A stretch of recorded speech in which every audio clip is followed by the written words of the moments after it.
Buongiorno e ben ritrovati con il TG Flash di New Sicilia. Di seguiti i titoli più importanti della mattina. Giungono al termine le indagini sulla strage di Altavilla Milicia in provincia di Palermo, in cui hanno perso la vita la moglie e due figli di Giovanni Barreca. Quest'ultimo, ritenuto responsabile del plurimo omicidio insieme a Massimo Carandente e Sabrina Fina, è stato giudicato infermo di mente, condizione che, se confermata dalla Cassazione, lo escluderebbe dal processo.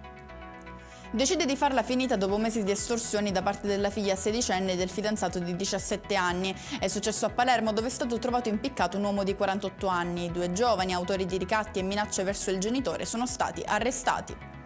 Restiamo nel palermitano, precisamente a Casteldaccia, dove è stata smantellata una piazza di spaccio. Il bilancio dell'operazione è di 5 arresti.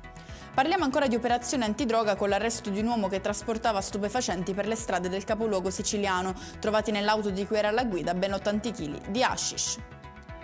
Sfrattata dall'alloggio che occupava abusivamente a Palermo una donna affetta da tumore, scoppia la polemica per il provvedimento preso dal comune che rende necessaria la sospensione della chemioterapia domiciliare.